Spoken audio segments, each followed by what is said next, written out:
छत्तीसगढ़ के माटी रे संगी जेमा उपजे सोने हाधा हीरा मोती सोना चांदी धान के कटोरा महा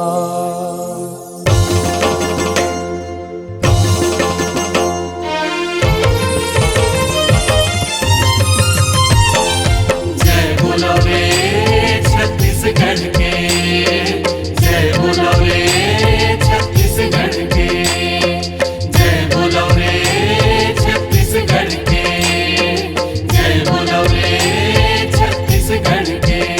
नहीं ये भारत भुइयामा नहीं ये भारत भुइयामा एक कर्म बढ़ के जय बोलो रे छत्तीसगढ़ के जय बोलो रे छत्तीसगढ़ के जय बोलो रे छत्तीसगढ़ के जय बोलो रे छत्तीसगढ़ के।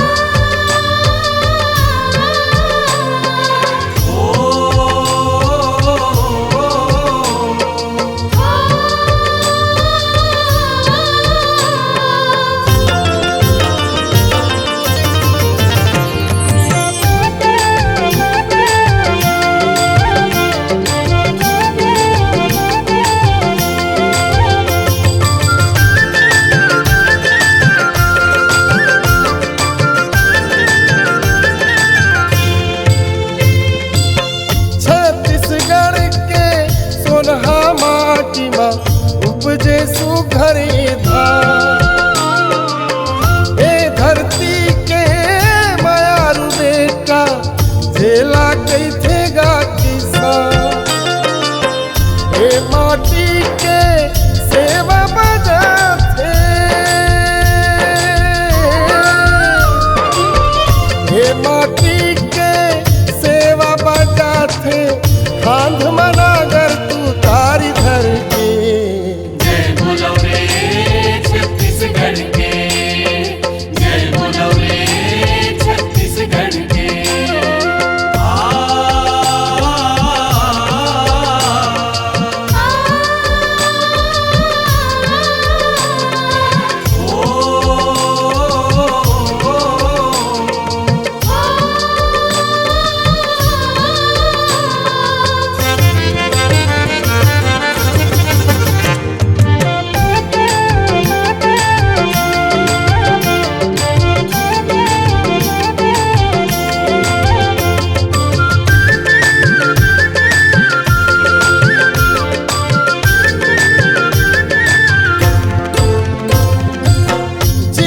भिलाई तोरबा ठाढ़े पथरा सिर मिट भरे खदा तामा पीतल दिन काच के यही माटी माथा थी था जिहा के मन के तोरे पथरा आटे लोहा कोयला खा माटी कोड़े बंधिया बांधे जागर टोर उगावे था छत्तीसगढ़ हिन आई के संगी छत्तीसगढ़ हिन दाई के संगी माथ नवावा चरण मगिर के जय बोलो रे छत्तीसगढ़ के जय बोलो रे छत्तीसगढ़ के।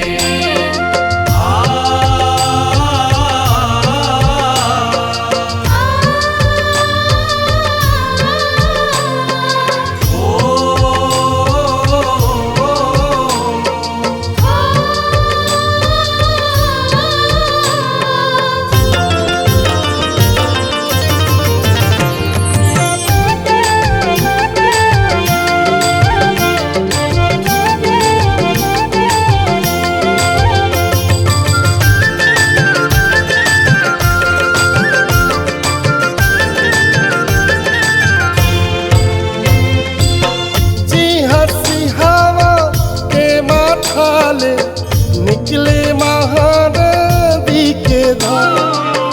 पावन पैरी शिव इंद्रावती शहर पहर के मंगल हार। हे छत्तीसगढ़ हे कोरामा,